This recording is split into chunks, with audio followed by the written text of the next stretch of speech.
Ok. Buenas tardes, doctor. Buenas tardes, compañeros. En esta oportunidad, el grupo 5, conformado por Miriam Chambi Mamani, Vania Córdobas Venegas, Jesús Condori Nieto, Diego Manuel Orellana Quispe, Ronald Pérez Palli, Denilson Quiroz Tarqui y mi persona, María Fernanda Portugal, les vamos a exponer acerca del tema la influencia del liberalismo igualitario, la norma jurídica y el razonamiento jurídico para el estudiante de Derecho. Para empezar, como una breve introducción referente a los temas que vamos a tratar y por consiguiente los objetivos que nos hemos planteado para el desarrollo del presente tema. Como objetivo general, nosotros tenemos determinar la influencia del liberalismo igualitario, la norma jurídica y el razonamiento jurídico para el estudiante de Derecho, y como objetivos específicos tenemos 3. El primero de ellos, analizar qué importancia tiene la influencia del liberalismo igualitario, la norma jurídica y el razonamiento jurídico para el estudiante de Derecho. Como segundo objetivo, establecer el enfoque interpretativo que tuvo la influencia del liberalismo igualitario, la norma jurídica y el razonamiento jurídico para el estudiante de Derecho. Y como tercer y último objetivo específico, tenemos examinar qué es la influencia del liberalismo igualitario, la norma jurídica y el razonamiento jurídico para el estudiante de Derecho.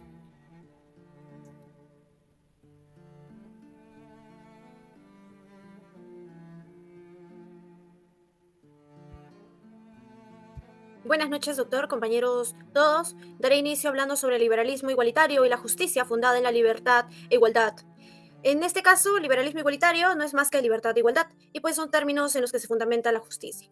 Ahora, pasando a las diferentes concepciones, tenemos por un lado a John Rawls, quien habla de su teoría de la justicia. En este caso viene siendo una obra pues denominada una de las obras más importantes, ya que realiza su publicación en el año de 1971 y tiene como objetivo superar el utilitarismo. Frente al tema, Rawls alega que la justicia es la primera virtud de las instituciones sociales, como la verdad lo es de los sistemas de pensamiento. Ahora, Rawls hace una crítica contra el utilitarismo. En este caso, entendemos el utilitarismo, o está referido en sí al principio de utilidad, y está asociado a la satisfacción del deseo, al bienestar de la sociedad, bajo un sistema de balance de pérdidas y ganancias. En nuestra posición, como grupo, consideramos que el utilitarismo no es del todo bueno, ya que requiere arriesgar ciertos medios para obtener mayores beneficios, como en el caso de un médico, pues que va a matar a un paciente a fin de repartir los órganos a diferentes pacientes y salvar muchas vidas. En esta perspectiva, John Rawls señalaba que pues era una falta de respeto a los mismos individuos al no ser considerados como personas valiosas y dignas. Además, considera que el utilitarismo presenta falsedad detrás de su concepto por basarse en el principio de las mayorías, de modo que la minoría, o sea, la menor cantidad de la sociedad, es desplegada.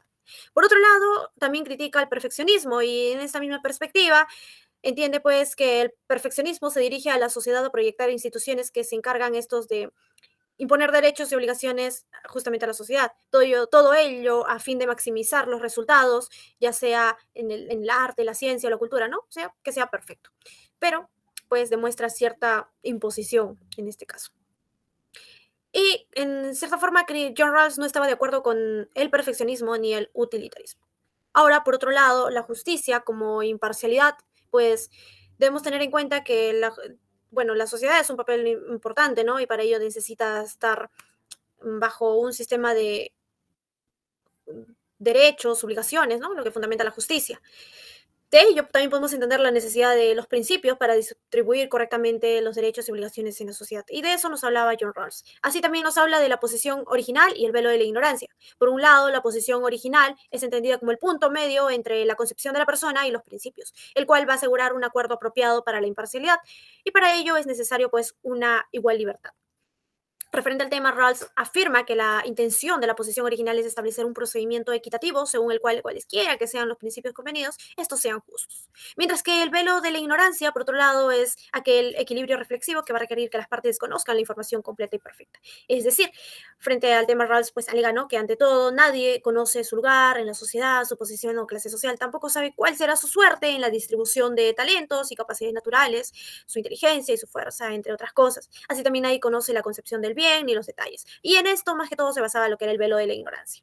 Ahora, también toma en cuenta dos principios de justicia, y pues en esto se basaba su idea de justicia. El principio de libertades y el de diferencia.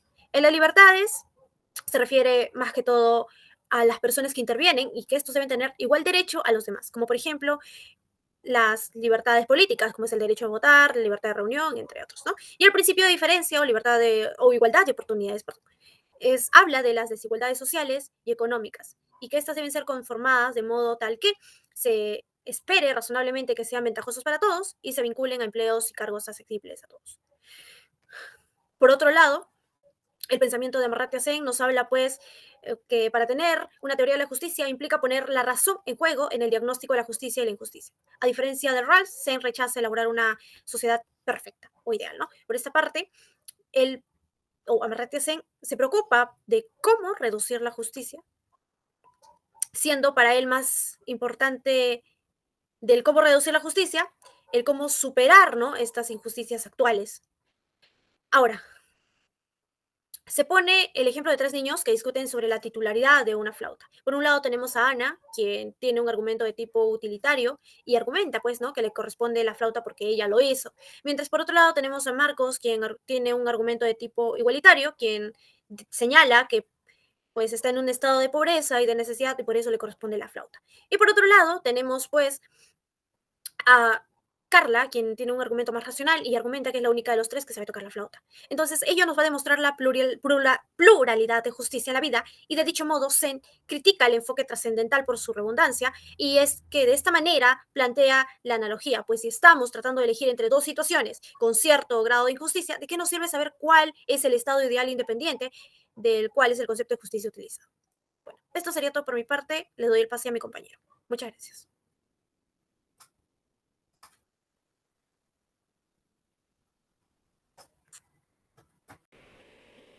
Buenas noches, doctor y compañeros. Mi nombre es Diego Orellana y en esta ocasión tocaré el tema sobre el liberalismo de Ronald Dworkin a propósito de ética privada e igualitario político. Según el autor Ronald Dworkin, hace alusión que la filosofía política es un liberalismo renovado y la denomina como igualdad liberal. Bien, a la vez el autor hace un énfasis o intenta encontrar a la vez fundamentos del liberalismo, pero esto consiste básicamente en relacionar la filosofía política liberal y a la vez con nuestras ideas acerca de lo que constituye una buena vida. El doctor Dworkin menciona el liberalismo también a través de la percepción común de la mayoría de personas, la cual es la siguiente. Para la mayoría de la gente, el liberalismo significa una determinada clase de ideas políticas crudas y poco refinadas que se puede resumir en tres enunciados. Y esto a la vez da pase a la siguiente diapositiva. Bien, estos vienen a ser tres crudas instituciones liberales, que vienen a ser las liberales, bueno, los liberales en sí son por lo menos modestamente igualitaristas. Relativo a las riquezas, insisten en sacralizar un buen número de derechos individuales a la libertad. Son en general tolerantes respecto de la normalidad personal. Bien, a la vez de haber tocado estas tres crudas instituciones liberales, es necesario también tocar los puntos de la igualdad liberal que concibe tanto la igualdad a la libertad y a la comunidad. Esto también a la vez unida una con otra en un ideal político global, el cual incluye cuatro ideas principales y controvertidas que vendrían a ser las siguientes, que son: distingue entre personalidad y los recursos disponibles. Usa como criterio de igualdad no el bienestar, sino los recursos. Exige que los recursos sean idénticos entre los miembros de la sociedad ideal. Y es tolerante de modos de vivir basados en convicciones éticas y diversas. Bien, ahora tocaré un poco sobre el tema de la importancia del liberalismo igualitario en el contexto social actual.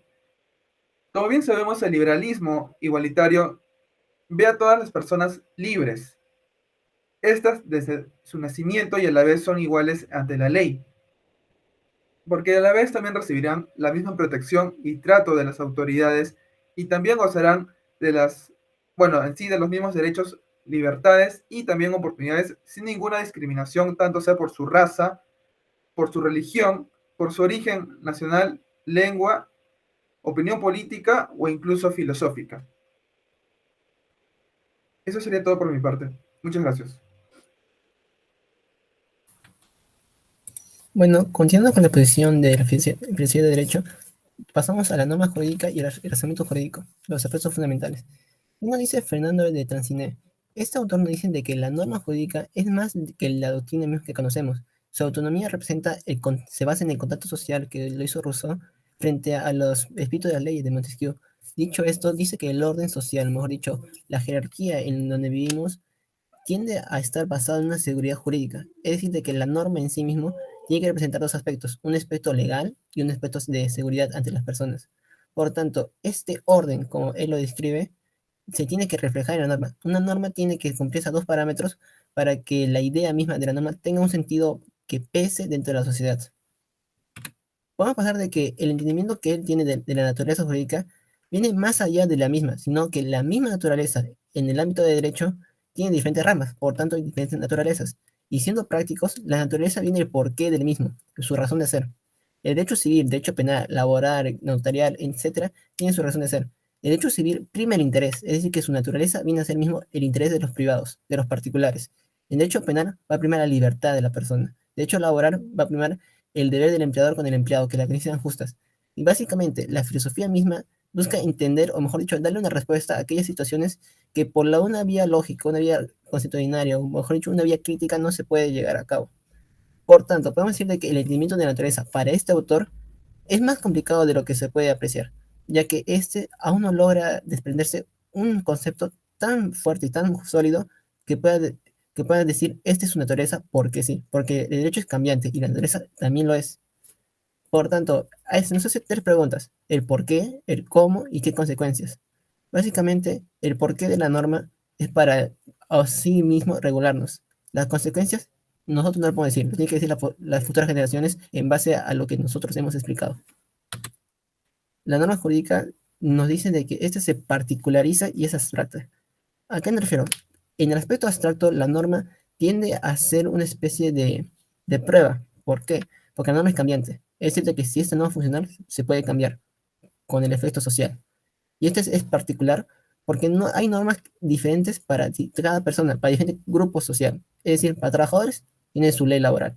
Para la persona del sector privado tienen su propia ley. El sector público, su propia ley.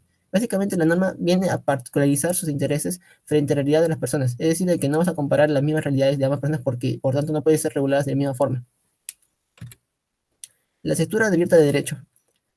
Siendo justos y siendo prácticos, cuando hablamos de la textura abierta, nos dicen de que la norma, al ser una norma, tiene que cumplir varios parámetros. Tiene que tener un carácter determinado y tiene que ser segura. Y tiene que tener una indeterminación. Es decir, que limitar las conductas de las personas no es lo mismo que prohibirle hacer ciertos aspectos. Como bien sabemos, en derecho sí, recordando, hacer, no hacer, e incluso de dar. ¿A qué me refiero? De que la textura es básicamente el cimiento, o mejor dicho, la capa superficial en donde se va a legislar la norma, es decir, lo primero que vamos a apreciar. Siendo así, lo primero que apreciamos de derecho es la conducta limitante que se puede tener. El autor anteriormente y el nuevo autor nos dicen textualmente de que esta conducta es sinónimo de crítica, ya que nadie puede tener una contextura clara del mismo derecho. Recordemos, el derecho es un fenómeno social, y la filosofía misma lo convierte en un objeto en donde todo el mundo puede opinar sobre ella. Por tanto, tantos doctrinarios, tantos estudiosos de derecho han opinado de que la misma filosofía del derecho, en base a todas las corrientes que se ha hablado, es, es complicado y esa respuesta cada autor lo maneja de acuerdo a su propia realidad, su propia noción. La incertidumbre viene a ser aquel sentimiento de no tener certeza, es decir, la textura abierta se desprende de una incertidumbre. La legislación tiene esa incertidumbre de que no siempre va a tener esa seguridad de que va a salir bien, va a estar de acuerdo. Y siendo los positivistas los primeros que dijeron que el derecho debe ser un derecho escrito, eso va a tener una gran relevancia. El centro jurídico de la ley y el centro legal. El centro jurídico se basa en la coerción y la incriminidad. Son los principios que van a legislarlo, como obligaciones, estándares o entre otros. El positivismo y la fidelidad. Lon L. Fuller nos dice que la norma legal es una forma de entender el ordenamiento jurídico como tal. Es decir, de que en base a un ordenamiento jurídico podemos entender la sociedad y que su fundamento. En hecho comparado sabemos de que Perú tiene otras leyes que Chile, que Argentina, que Brasil, o incluso yendo a un continente europeo que España, Inglaterra y entre otros.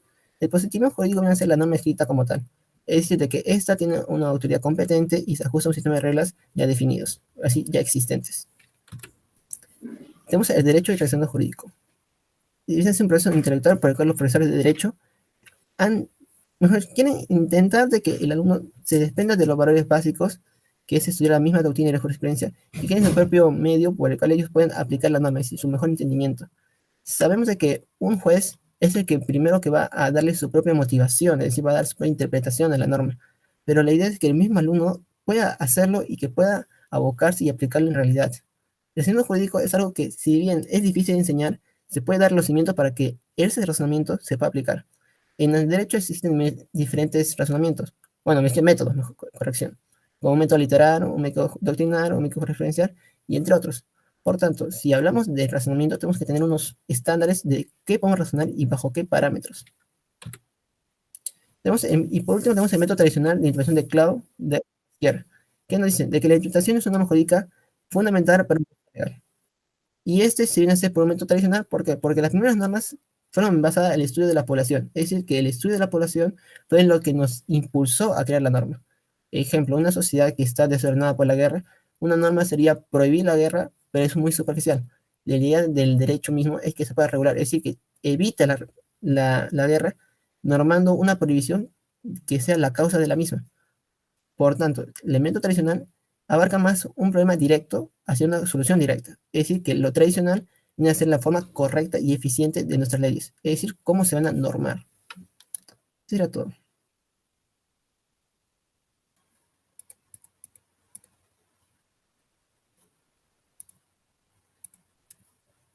El método tradicional de interpretación, según Claude Dupasquieu, nos dice que la interpretación de nuestra norma jurídica es una parte muy fundamental para nuestro proceso legal, puesto que también es muy necesaria para comprender, entender y así poder aplicar de manera correcta y eficiente nuestras leyes. Aquí nos dice que gracias a la interpretación que nos dan nuestros juristas, ¿no? Es que nosotros como lectores podemos entender y comprender un poco mejor lo que sería nuestra norma, ¿no? Nuestra norma jurídica. ¿Esto gracias a qué? A los distintos métodos que este autor nos da, los cuales explicaré algunos cuantos posteriormente. Como primero tendríamos el método gramatical. Este método gramatical o también llamado como literal es el más antiguo y mayormente usado en los tiempos anteriores de la Revolución Francesa. Este existía por el mero motivo de la desconfianza que se tenía en el trabajo de los jueces. Como bien nos menciona este autor, la interpretación literal puede ser conforme con el uso de las palabras y que exista una conexión entre ambas, por lo que también ha sido parte de la crítica, ¿no? El uso de este método de interpretación, ya que la persona que actúa en fraude busca también su sentido literal para la solución legal que tiene la misma norma jurídica. También tenemos al método lógico, que este método nos explica, ¿no? Más que las formas que existen, ¿no? Para aclarar lo que nos especifica esta norma. Un claro ejemplo podría ser del principio del derecho, ¿no? En el que nos dice que toda interpretación o inteligencia que conduzca a lo absurdo debe de rechazarse, ¿no? El siguiente método sería el método sistemático. El método sistemático introduce la idea de que una norma no es un mandato aislado, sino que responde al sistema jurídico normativo orientado a un determinado rumbo, en el que conjuntamente con otras normas, ¿no? Una norma jurídica en que en sí misma tiene un significado, puede adquirir un sentido distinto también cuando se pone en relación con las demás normas que constituyen el derecho vigente. El otro método sería el método histórico, ¿no? Este método se pretende interpretar la norma, ¿no? Recurriendo a sus antecedentes, como las ideas de sus autores al concebir o elaborar los proyectos, los motivos que propiciaron la redacción y emisión de la ley, e informes, debates, etcétera, ¿no? Acá se puede entender que se examinan los primeros proyectos de la ley, ¿no? Que se trata y se les compara con el texto definitivo para poder así saber en qué sentido el Poder Legislativo ha precisado o transformado su pensamiento. Bien, ahora vamos a desarrollar la textura abierta del derecho, según el autor H. Elia Hart. El autor, para comenzar ese tema, nos da a conocer que la comunicación, mediante ejemplos, es el hecho de imitar las acciones de una persona que está intentando comunicarnos o enseñarnos algo. Y esto puede dejar un margen abierto de posibilidades sobre lo que la persona nos está intentando comunicar. Y de manera general, para hacer un breve paréntesis, vamos a hablando del aprendizaje, vamos a enfocarnos en 4 pilares que nos ayudan a progresar en la determinación de la información. El primer pilar es la atención, que es lo que enfoca más el autor en ese tema. La atención es pues un amplificador de señales dirigidas hacia nuestro cerebro Y como todo ser humano, nosotros solo vemos aquello en lo que prestamos atención. Y a raíz de ello, nuestro cerebro identifica ideas o experiencias relacionadas a lo que estamos viendo o viviendo en este momento. El segundo pilar es el compromiso activo y el tercero es la corrección de los errores. Ambos nos quieren decir que no se puede aprender de forma pasiva, sino que debemos proyectar una hipótesis que nos lleve a una conclusión o a varias opciones. Y el último pilar es la consolidación. Esta nos conlleva a liberar recursos para avanzar en nuestro aprendizaje. Y bueno, además de la ejemplificación o la imitación, se da también la comunicación de normas generales mediante formas explícitas del lenguaje. Es decir, que ahora nosotros vamos a recibir información de otra persona, pero mediante palabras claras, seguras y ciertas. Asimismo, aun cuando utilicemos reglas verbales, estamos expuestos a que la indeterminación aparezca en diversos casos, ya que no todos estos casos se van a resolver de la misma manera. Hay casos en los que podemos aplicar reglas generales, pero también hay otros donde no es clara la aplicación de la expresión general. Y estos, según el autor, son las situaciones de facto, que se van a resolver con los términos generales y con nuestra experiencia previa en casos similares al que estamos teniendo. Y por consiguiente, cualquiera que sea el medio de comunicación que escojamos utilizar, siempre vamos a encontrar una indeterminación, lo que ha denominado nuestro autor como la textura abierta. Y en el caso de nuestra legislación es la que llamamos incertidumbre. Ahora, pasamos al tema de la relación entre las leyes y el razonamiento legal, que esto nos va a guiar el autor Ronald Dworkin. Ante ello, el autor nos dice que nos encontramos en el contexto dificultades en el concepto de la ley y que nuestros problemas son resumidos en dos preguntas comunes en nuestra filosofía del derecho. La primera pregunta sería el por qué tenemos que clasificar como obligación jurídica aquello que la ley dice. Y la siguiente es si tiene algo que ver la obligación jurídica con la obligación moral. Estas cuestiones, como nos indica, son fuentes de continuos problemas que nos interrumpen nuestra solución a problemas concretos. Y cuando no existe ninguna ley ni precedente judicial, él dice que es fácil jugar dentro de la decisión de la Corte, por el hecho del pensamiento moral del derecho. Y a raíz de ello, el autor da a entender que el sistema jurídico se basa en la coerción y en la sola justificación de incriminar a una persona diciendo que no cumplió con dichas obligaciones. Sin embargo, ello no es pues, suficiente hasta que se logre aclarar los principios aplicados de manera coherente. Y asimismo, el autor también hace referencia a las reglas como principios en cuanto nos dice que cuando los abogados discuten sobre derechos y obligaciones, hacen uso de estándares. Y estos estándares no funcionan como reglas, sino que funcionan como principios y políticas. Ya, continuando con el tema acerca del positivismo y fidelidad al derecho, respecto a este punto, nosotros planteamos lo que indica el autor Long L. Fuller en 1958, el cual indica que el texto escrito, es decir, la norma legal, es una forma de entender al ordenamiento jurídico como tal, por lo cual esto es una concepción positivista, ya que el positivismo jurídico argumenta que una norma es legal simplemente porque ha sido promulgado por una autoridad competente y se ajusta a un sistema de reglas existente.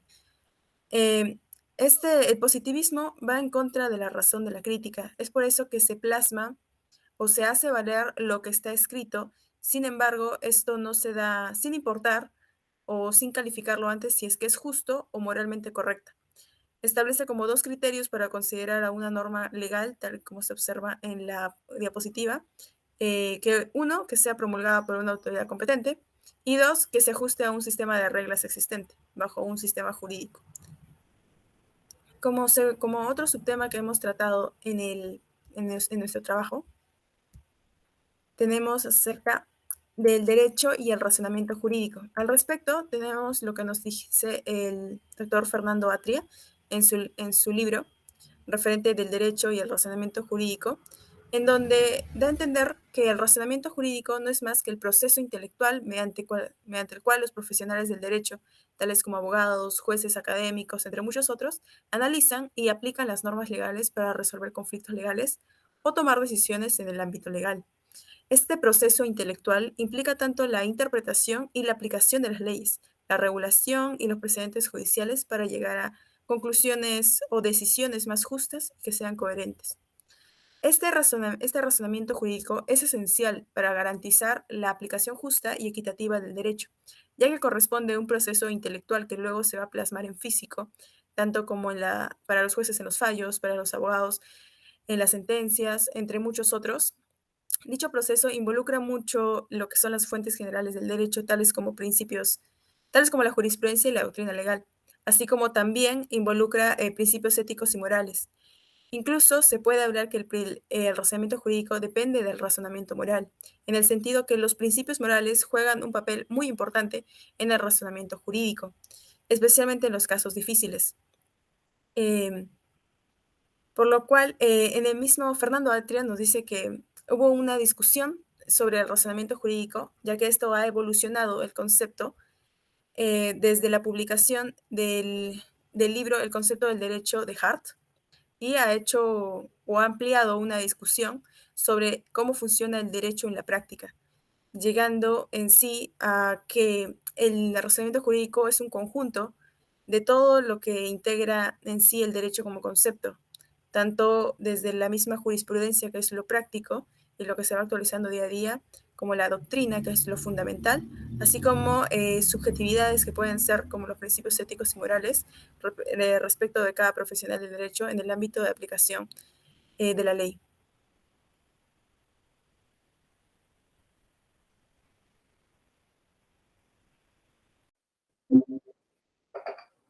Bueno, siguiendo con lo que es la exposición, ahora iremos a lo que es el razonamiento jurídico llevado de la mano de Manuel Atienza Rodríguez. Atienza es un filósofo del derecho español reconocido por sus contribuciones en lo que es la teoría jurídica y en particular lo que es la teoría del razonamiento jurídico. Para Manuel Atienza Rodríguez, la argumentación jurídica es un proceso fundamental en el campo del derecho. Implicaría la presentación de argumentos racionales e inconvincentes, ¿no? Esto para justificar una decisión legal o una interpretación de las leyes y también de las normas. El análisis del doctor Manuel Atienza Rodríguez sobre razonamiento jurídico conlleva una concepción histórica, ¿no?, a lo que se entiende por razonamiento jurídico. En el siglo pasado contenía una teoría contemporánea a la argumentación jurídica, conllevada, como decía Dweck, ¿no?, que el razonamiento jurídico es una noción tradicional tópica que vendría a ser de un ars inveniendi, o el arte de la invención, ¿no?, que se basa en descubrir las premisas de la noción del problema. También hay contenido de Perelman, que sobre todo contrapuso los argumentos lógico-deductivos a lo de carácter teórico, que dicho sea de paso es un lado peculiar del derecho. Aquí eso también cita a Turing, que se opuso a un estudio tradicional de los argumentos desde un punto de vista formal y siguiendo esto propuso un enfoque procedimental dialéctico, que podríamos denominar como una lógica operativa, que está cimentada a través de la lógica de la jurisprudencia, particularmente. Entonces entendemos que se trata de una práctica esencial en el sistema legal, ya que permite a los abogados, a los jueces, a los fiscales y otros profesionales del derecho fundamentar sus posiciones y defender sus argumentos en el contexto o un caso o asunto legal que les pertenezca, ¿verdad? Bueno, así tenemos el razonamiento jurídico de Manuel Atienza es una perspectiva directamente filosófica y teórica sobre cómo se lleva a cabo el proceso y razonamiento en el ámbito del derecho. Así Guillermo Cabañas Torres afirma que, ¿no?, la interpretación jurídica por excelencia es la que pretende descubrir para sí mismo o comprender, o para los demás, que debería ser revelar, el verdadero pensamiento del legislador o explicarle el sentido de una disposición. En tanto, ya el clásico tratadista alemán, ¿no?, Ludwig en Excelus, define la interpretación de la norma jurídica en la cual describe lo siguiente. Interpretar una norma jurídica es esclarecer su sentido y precisamente aquel sentido que es decisivo para la vida jurídica y por tanto también para la resolución judicial. Semejante esclarecimiento es también conseguible respecto al derecho consuetudinario, deduciéndose su verdadero sentido de los actos de uso, de los testimonios y del usus fori, reconocido y continuo. Pero el objeto principal de la interpretación lo forman las leyes. Esto citado por Atienza, obviamente. El razonamiento jurídico tiene limitaciones. Hay limitaciones. Una de ellas es como dice Atienza, la lógica no se ocupa propiamente de los argumentos, sino de los esquemas en los argumentos. Por esta razón, la lógica no permite por sí sola justificar nada, porque justificar depende también de factores que se encuentran más allá de la lógica. Esta idea es un lugar común en famosas teorías sobre la argumentación jurídica. Eso de acá lo cita McCormick, pero justamente Atienza lo señala en su libro, ¿verdad? Otra limitación se refiere más bien a la lógica deductiva que a la lógica en sentido amplio. En efecto, los esquemas a la lógica deductiva podrían ser adecuados para dar cuenta de los argumentos o de cierto tipo de argumentos. Por eso, en el análisis formal de los argumentos deben usarse instrumentos que no son solamente los de la lógica formal ordinaria. Y ahora, tocando el tema de la lógica, ¿no? La lógica en lo que es en el libro de Derecho Común, el Derecho como Argumentación de Manuel Atienza, la lógica ofrece esquemas que ayudan a ordenar los argumentos y a dar, cuando menos, una primera idea de su posible bondad. Estos esquemas son útiles en el análisis, evaluación y construcción de argumentos jurídicos. La lógica suministra una ayuda importante para la interpretación, la redacción de textos jurídicos y la conceptualización. Por respecto a la interpretación, proporciona un lenguaje formal que permite traducir los argumentos jurídicos desde el lenguaje natural y también darse cuenta de que un mismo argumento expresado en un lenguaje natural puede ser formalizado de distintas maneras. Obviamente la lógica no va a resolver el problema de interpretación, pero ayuda a ver dónde está el problema, ¿no? Con respecto a la redacción de textos jurídicos, la lógica es un poderoso instrumento porque su lenguaje formal ayuda a detectar imprecisiones y a evitarlas, obviamente. Bueno, en lo que es la importancia de la norma jurídica y el razonamiento jurídico en el contexto social actual, la totalidad de la formación se excluye la argumentación jurídica como base de la formación de los futuros abogados. Ahora, estudiantes de Derecho, quienes a lo largo de su carrera universitaria les han enseñado lo que es ¿no? Aprender taxativamente los artículos, los códigos y el conocimiento adquirido sobre argumentación jurídica que se obtiene, es meramente teórico, siendo que actualmente a los juristas les falta una formación más activa, siendo que esta que debe ser una manera de aprender del derecho, transformando así la educación codiguera en una educación que se pueda usar las normas, aplicar las normas, usando de esta manera que pueda interpretar adecuadamente las normas para que haga su arte en los propios alegatos, ¿verdad? Una comparación es que en los países que aplican el common law, donde se les enseña a usar el derecho para defender casos hipotéticos o reales, siendo así que los estudiantes aprenden a usar argumentos y utilizar criterios propios para poder confrontar las opiniones de otros colegas, generando el debate, y ver que la argumentación se da en contexto de debates. Es decir, que se puede sobre mucho de derecho, se puede saber mucho sobre derecho, pero uno es deficiente presentando argumentos o alegatos que quizás le pueden dificultar mucho. Finalmente, el derecho, como es conocido, se modifica y las técnicas de litigación van a ser implementadas constantemente, ya sea con técnicas orales o audiovisuales, para poder llegar a los oídos de jueces, quienes son los que resolverán las controversias sobre los casos que se discuten. Muchas gracias.